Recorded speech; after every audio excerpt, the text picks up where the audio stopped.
बिस्मिल्लाहिर्रहमानिर्रहीम। अस्सलाम वालेकुम स्टूडेंट्स, माइक्रोसॉफ्ट एक्सेल के एक न्यू लेक्चर के साथ मैं हूं जैन। स्टूडेंट्स, आज के इस लेक्चर में हम सीखेंगे कि आपका जो एक्सेल होता है उसमें जो फार्मूलाज होते हैं वो कैलकुलेट ना कर रहे हो तो इस प्रॉब्लम को आप कैसे सॉल्व कर सकते हैं। चलते हैं अपनी एक्सप्लेन की शीट में। ये देखिए, यहाँ पर मैंने कुछ डाटा लिया हुआ है, एक सिंपल सा डाटा है।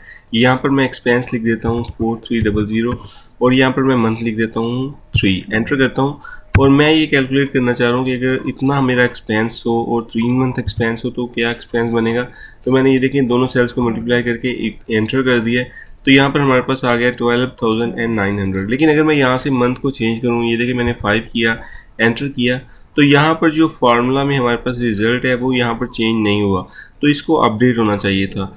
तो अगर मैं कीबोर्ड से F9 की प्रेस करूँ, ये देखें जैसे मैं F9 की प्रेस करूँगा तो ये जो मेरा फार्मूला है ये कैलकुलेट करेगा। इसके अलावा अगर मैं ये देखें यहाँ पर 6 लिखता हूँ, एंटर करता हूँ और कंट्रोल एस की प्रेस करता हूँ तो भी मेरा ये जो फार्मूला है यहाँ पर वो मेरा फार्मूला जो है वो कैलकुलेट करेगा।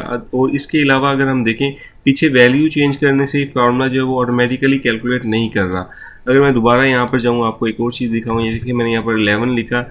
लिखने के बाद अगर मैं जैसे ही एंटर करूँगा तो आप देखें यहाँ पर जो लास्ट में हमारे पास स्टेटस बार होती है वहाँ पर एक कैलकुलेट लिखा हुआ आ जाएगा। मैंने एंटर किया तो देखें यहाँ पर लिखा हुआ आ गया कैलकुलेट। जैसे ही हम कैलकुलेट पर क्लिक करेंगे तो हमारा फार्मूला जो है वो कैलकुलेट करेगा। तो ये 3 मेथड हैं। अगर आपका फार्मूला ऑटोमेटिकली कैलकुलेट नहीं कर रहा तो उसको कैलकुलेट कराने के लिए, तो अगर आप चाहते हैं कि पीछे वैल्यूज़ को चेंज करें, जैसे ही वैल्यूज़ को चेंज करें तो आपका जो फार्मूला है वो ऑटोमेटिकली कैलकुलेट हो जाए, तो उसके लिए अपने फार्मूला में जाना है, यहाँ से कैलकुलेशन ऑप्शन पर जाना है और ऑटोमेटिक पर क्लिक कर देना है। तो देखिए अभी हमारा ऑटोमेटिक जो है वो चेक लग गया उस पर। और जैसे ही मैं यहाँ से मंथ को चेंज करके एंटर करूँगा तो हमारा ये जो फार्मूला है वो ऑटोमेटिकली कैलकुलेट करेगा। तो मैं उम्मीद करता हूँ कि आपको आज की इस लेक्चर की समझ आई होगी। अगर आप इसी तरह की मज़ीद एक्सेल की वीडियो से अपडेट रहना चाहते हैं तो अभी हमारे चैनल को सब्सक्राइब कर लें। I hope you like this video. Thanks for watching this video.